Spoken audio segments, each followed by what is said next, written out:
रामकृष्ण हरिभक्त पारायण समाधान महाराज पाटील सर्वांना जय शिवराय। आजचा व्हिडिओ मी याच्याकरता बनवणार आहे की महाराज येत्या 19 फेब्रुवारीला अखंड हिंदुस्थानचे दैवत स्वराज्याचे संस्थापक हिंदू धर्माचा केवारी म्हणजेच राजा शिवछत्रपती यांची जयंती येणार आहे। तर आपण ही जयंती कशी साजरी करावी याकरिता मी आपल्या पुढं 5-6 मिनिटं बोलणार आहे। कारण की उभ्या महाराष्ट्रामध्ये शिवजयंतीचं जे स्वरूप आहे हे दिवसेंदिवस कुठंतरी बदलत चाललेलं आहे।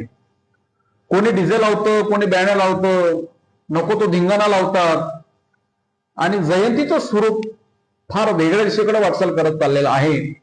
आणि त्या डीजे मध्ये आपण नको ती भंगरी गाणं वाजतो, त्या बँड मध्ये नको ती भंगरी गाणं वाजतो आणि आपण जर कधी गुटखा खाऊन दारवात येऊन जर कधी त्या डीजे मध्ये बँड मध्ये नाचत असाल तर आपण कुणीकडे चाललोय हा प्रत्येकानं विचार करावा। माझे शिवराय हे वारकरी संप्रदायाचे पाईक होते महाराज। जगद्गुरु तुकोबराय हे धर्मगुरु माझ्या शिवरायांचे। जेव्हा माझ्या शिवाजी महाराजांनी जगद्गुरु तुकोबरायांना काय भेट वस्तू म्हणून दिली, कारण गुरुची परिस्थिती जेव्हा हलाखीची झाली त्यावेळेस छत्रपती शिवरायांनी काय भेट सरदारांना लावून तुकोबरायांकडे पाठवलं। तुकोबरायांनी पत्र लिहिलं शिवरायांना, राज जर आधी सुखाने व्हावं असं तुम्हाला वाटत असेल तर आपण एकच काम करा जे मी सांगतोय। आणि त्या पत्रामध्ये तुकोबरायांनी शिवरायांना उपदेश केला, आम्ही तिने सुखे मना विठ्ठल विठ्ठल मुखे तुमची अरविद्य भ्रमते मज मृत्यू के समान कंठी निर्वा तुळसी व्रत कराय एकादशी मनमा हरीचे दास तुका म्हणे मज हिची आस। राज आम्ही सुखाने व्हावं असं वाटत असेल तर एकच काम करा, त्या भगवंताचं नामचिंतन करा तर तुम्हाला शक्ती देईल, स्वराज्यासाठी लढण्यासाठी सामर्थ्य देईल, तुम्हाला फार मोठी ऊर्जा देईल। पवित्र तुळशीची माळ गळ्यामध्ये धारण करा, त्या भगवंताचा दास म्हणून घ्या आणि स्वराज्य स्थापन करा। पुन्हा एक अभंग लिहून दिला, धर्माचे पालन करणे पाखंड खंडन हेची आम्हा करणे काम बीज वाढवया नाम तीक्ष्ण उत्तरे हाती घेऊन बाण फिरी हेची आम्हा करणे काम बीज वाढवावे नाम नाही भिडभार तुका म्हणे सांग थोर।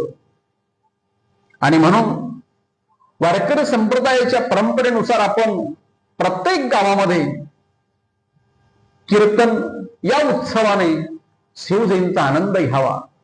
आणि ज्या प्रकारे प्रत्येक गावामध्ये सप्ताहामध्ये लकी ड्रॉ होतो, कोणी गाथे वाटप करतं, कोणी ज्ञानेश्वरी वाटप करतं, कोणी श्रीमद भागवत कथा वाटप करतो, कोणी काही वाटप करतो, अगदी त्याचप्रमाणे भव्य दिव्य असं कीर्तनाचं आयोजन करून त्या कीर्तनामध्ये कमीत कमी 5 शिवचरित्र हा ग्रंथ त्या ठिकाणी लकी ड्रॉ मध्ये ठेवावा, की यामुळे प्रत्येक वर्षी महाराज 5 शिवचरित्र जर कधी आपल्या गावात गेली आणि ते शिवचरित्र जर पोरांनी वाचली तर महाराज शिव विचार घराघरापर्यंत पोहोचतील। कारण की प्रत्येक पाऊल फार महत्वाचं आहे। कोणी म्हणे असेल की महाराज आमच्या गावामध्ये फार दिव्य असा मोठा पुतळा शिवाजी महाराजांचा उभारलेला आहे, असं एक गाव असेल महाराज महाराष्ट्राच्या गावामध्ये शिवरायांचा पुतळा नसेल। पण एकच सांगायचे दादांनो, ज्ञानोबरायांचा फोटो पाहून ज्ञानोबराय करणार नाही, आपल्याला तुकोबरायांचा फोटो पाहून तुकोबराय करणार नाहीत। जर कळले असते तर ज्ञानेश्वरी वाचावी लागली नसती, तुकोबरायांचा गाथा वाचावा लागला नसता, चांगली 65 वाचावी लागली नसती, अमृतानुभव वाचावा लागला नसता, हरिपाठ वाचावा लागला नसता। कारण ग्रंथातून संत करतात, ग्रंथातून थोर महापुरुष करतात, नुसतं बघून काही कळत नाही। म्हणून आमचे शिवराय जर प्रत्येक मुलांना जर कळावं असं वाटत असेल तर प्रत्येकानं हा उपक्रम राबवला पाहिजे। आणि आपला बाप त्या दिशेने गेला राजा शिवछत्रपती, आम्ही त्याच दिशेने वाटचाल करायला पाहिजे। मार्ग दावून गेले आधी दयानजी संत तेनेचे पंथे चालू जाताना पडे गुंठा कोटे काही, ज्या मार्गाने आमचे थोर महापुरुष गेले आम्ही त्याच वाटेवर चालण्याचा प्रयत्न करायला पाहिजे।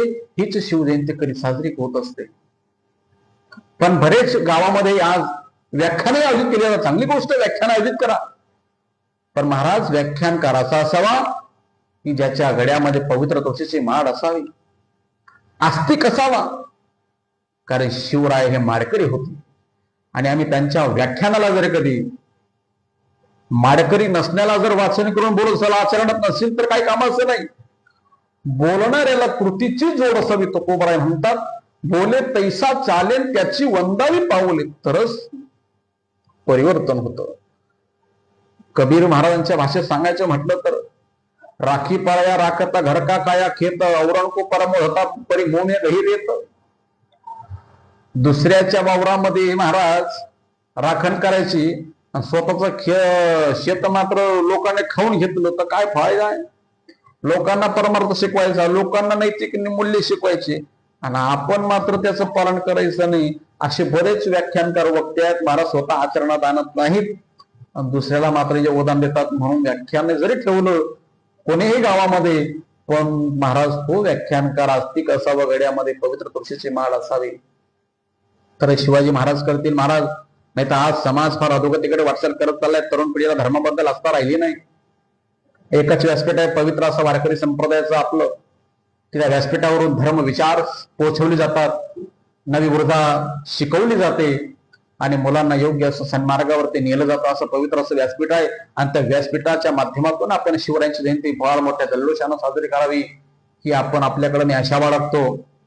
कारण की महाराज आज आमचे मुला मुली प्रेम प्रकरणामध्ये नको त्या वायफट साड्यामध्ये, इंस्टाग्राममध्ये, फेसबुकमध्ये रात्र दिवस धिंगाणा घालत आहेत.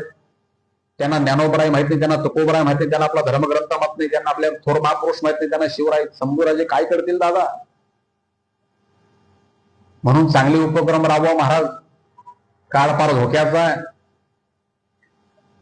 आणि असे थोर महापुरुष ग्रंथातूनच करतील आम्हाला, पवित्र अशा वारकरी संप्रदाय व्यासपीठातून असेच महापुरुष करतील आम्हाला. एरवी नाही करणार. आमचे तरुण पिढी आज कीर्तनाला बसत नाही, प्रवचनाला बसत नाही, कथांना बसत नाही. हे आम्ही आत्मपरीक्षण केलं पाहिजे महाराज कुठंतरी, की आम्ही ज्या राजांना डोक्यावर घेऊन नाचतो, ज्या राजांचा आम्ही आदर्श घेतो, आमची मूच वाढवतो, आमची दाढी वाढवतो, पण मला महाराज बाह्य देखावा नटण्यापेक्षा जर शिवरायांचे विचार आचरणात आले महाराज, जगद्गुरु तुकोबारायांचे कीर्तन चालवाने, त्या कीर्तनामध्ये मांडी घालून माझ्या शिवरायांनी कीर्तन ऐकावं, ही परंपरा आहे शिवरायांची. तरुण मंडळीला लाज वाटलं पाहिजे की आम्ही कीर्तनात बसतो का. नुसतं धर्म करून चालत नाही महाराज. मी खरं बोलणारा व्यक्ती आहे. आम्ही कीर्तन परंपरेमध्ये बसावं, मांडी घालून बसावं, कीर्तन ऐकावं, शिवरायांचे विचार ऐकून घ्यावे, संत महापुरुषांचे विचार ऐकून घ्यावेत. पण गोष्ट अशी झाली, तुकोबारायांचा अभंग आहे, धर्मतोनाकडे काय झाकिले डोळे, कैसे कडू येते वर्मे, जीव भ्रमले या कामे, विषयांची माझ काय धरून दिला ज तुका म्हणे, लांसी माया नाचवेती कैसे. माया नामचा संसार भरला गेला. मला नीती अनिती कळत नाही, खोटं खरं कळत नाही, पाप पुण्य कळत नाही, धर्म अधर्म कळत नाही. म्हणून या गोष्टी जोपासा महाराज. चांगल्या परंपरांनी सुरुवात करा, हीच आपल्या सर्वांच्याकडे मी अभिलाषा बाळगतो. बाकी जास्त बोलण्यासारखं माझ्याकडे एवढं जास्त काही नाही. मी जास्त काही बोलू शकत नाही महाराज, कारण व्हिडिओचा टायमिंग असतो. जास्त मोठा व्हिडिओ बनवतो तर कोणी बघत नाही. जे बोलायचं ते कीर्तनामध्ये सगळे विचार मांडायचे. सर्वांना एकच आहे, जो हा व्हिडिओ पाहत असेल, ज्या गावामध्ये हा व्हिडिओ बघितला जात असेल, त्या प्रत्येकाने चांगला उपक्रम राबवा आणि फार मोठी अशी चांगली शिवजयंती साजरी करा महाराज. परिवर्तन याच काळाची गरज झाली. सर्वांना पुन्हा रामकृष्ण हरी. जय शिवराय.